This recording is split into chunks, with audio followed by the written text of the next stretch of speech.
بسم اللہ الرحمن الرحیم۔ محرم کے مہینے میں بیوی سے ہم بستری کرنا یعنی جمع کرنا، صحبت کرنا، یہ کیسا ہے؟ جائز ہے یا نہیں؟ کیا اس میں کوئی خطرہ ہے یا کوئی نقصان ہے؟ کیا ہے؟ اس بارے میں پوری ڈیٹیلز آپ کے سامنے رکھنے والا ہوں۔ جیسا کہ حدیث پہلے آپ سمجھ لیجئے گا، اصول ایک ہے، اس اصول کو اگر آپ سمجھ لیں گے تو پھر یہ مسائل جو ہیں آپ کے بالکل عیاں ہو جائیں گے۔ اصول کیا ہے وہ سمجھیے۔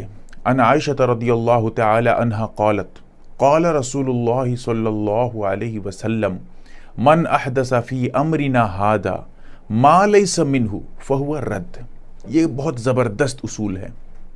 حضرت عائشہ صدیقہ رضی اللہ تعالی عنہا یہ ارشاد فرماتی ہیں کہ اللہ کے رسول صلی اللہ علیہ وسلم نے ارشاد فرمایا، اس دین کے بارے میں کوئی کچھ کہتا ہے، کوئی بتاتا ہے کچھ بھی، اور اس کی وہ بات دین میں موجود نہیں ہے، ما لیس منہ، دین میں موجود نہیں ہے، فہو رد، اس کی بات کا کوئی اعتبار نہیں کیا جائے گا۔ ایک اصول ہے یہ۔ دوسرا ایک اصول سمجھ لیجئے کہ اگر کوئی اس طرح اپنی بات بیان کرتا ہے، دین میں نئی بات بیان کرتا ہے، اس کے لیے کیا ہے؟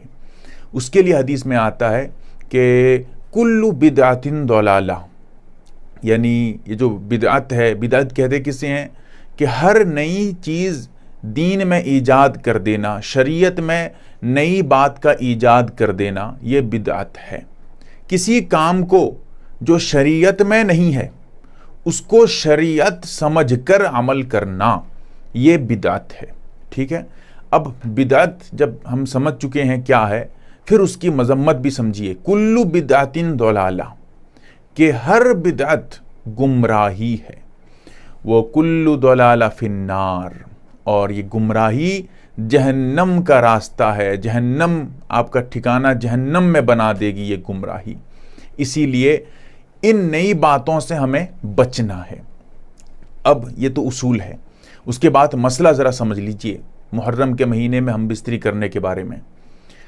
پورے ذخیرہ حدیث میں، پورے قرآن میں کہیں پر بھی محرم کے مہینے میں ہم بستری کرنے سے یا جمع صحبت کرنے سے کہیں نقصان بتایا گیا ہو، کہیں کچھ خطرہ بتایا گیا ہو، یا کچھ جو ہے ناجائز یا حرام بتایا گیا ہو، ایسا کہیں نہیں ہے۔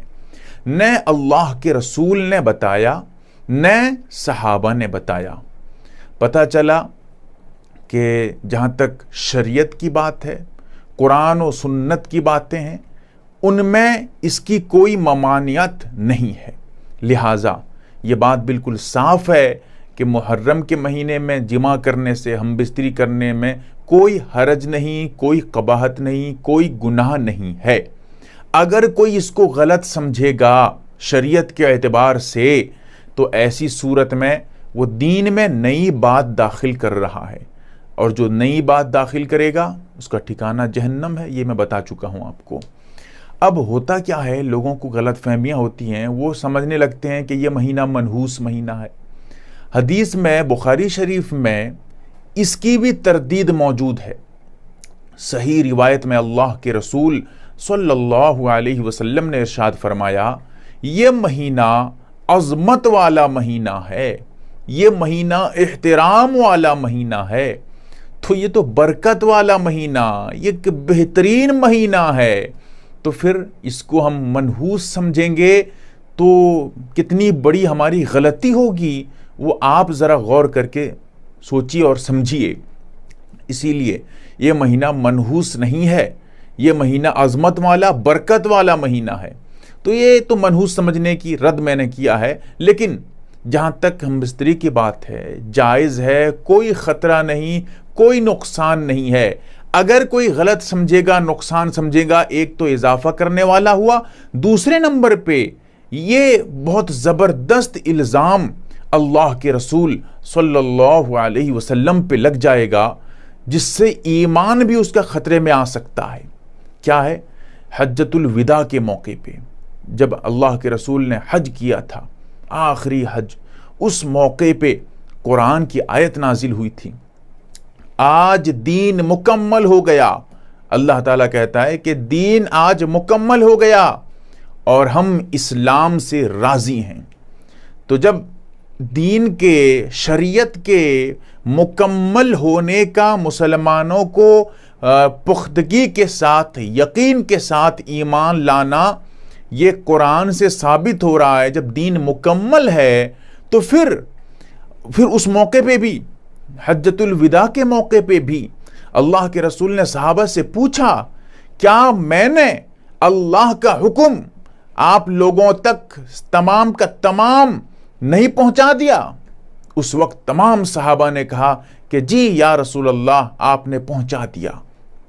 تو ہم تک شریعت، دین مکمل پہنچ چکا ہے، شریعت مکمل پہنچ چکی ہے۔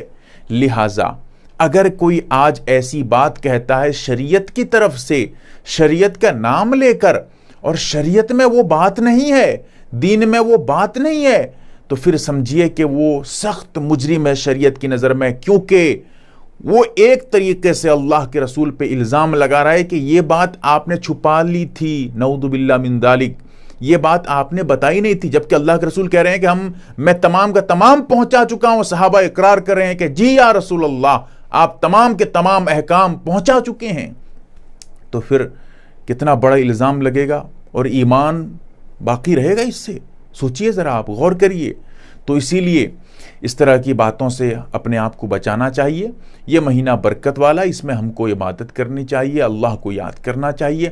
یہ جو غلط باتیں، یہ جو شیطان کی طرف سے پھیلائی جا رہی ہیں، ان تمام باتوں سے خود کو بچانا ہے، دوسروں کو بتانا بھی ہے، تاکہ دوسرے بھی اس کو سمجھ سکیں اور اس سے بچ سکیں۔ اللہ تعالیٰ عمل کی توفیق دے۔